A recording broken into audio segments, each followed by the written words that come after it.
Firearm. Mahuhugot pa ba yan? So, yung helmet issued, kanya-kanya. Bakit kanya-kanya? Eh, dati may sinakwan. Pati nga sa'yo, before ako umalis dito, ito yung authorized eh. Diba? Hindi kayo nabigyan. Kanya-kanyang bilhin na yan. Sige, we will check kung paano kwan. Kasi dati in-organize ito, in-uniform na yan, di ba? Yes, sir. Sana pare-pareho sila.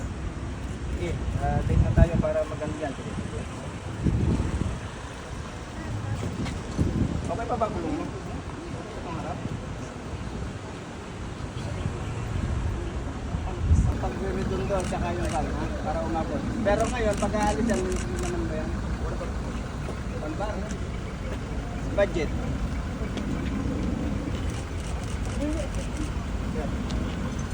Anong ganito mga sakit? Makarating man lang ng kapal. Para na muna mamaya sir. Sige, tingnan niyo kasi mamaya bigla tayong pinatakbo na nag-change ng ano. Hindi pwede sa dami nito, tsaka lang kayo magkakarga.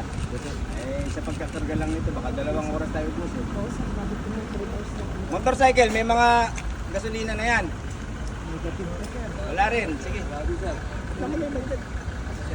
Ano bang requirements natin? Siyempre, hanggang Malacanang.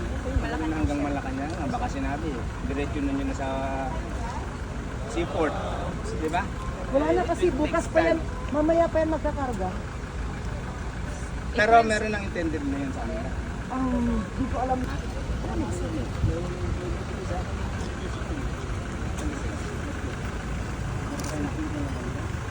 Selfie sa Viber mo. Yung pictures mo, wala kang yung ano, para hindi na iba.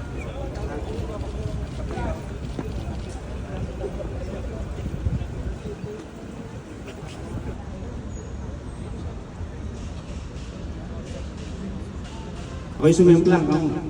Ha? So, walang ganun.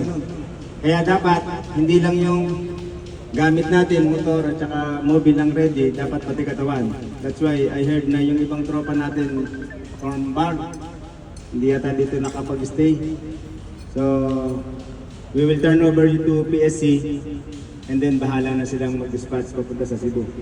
Kung may bagong development dahil nga sa crisis na affected yung Pilipinas din and even the other participating countries, so pwedeng magbago pa. Pero for the meantime, so I heard may mga problem ba yung gulong?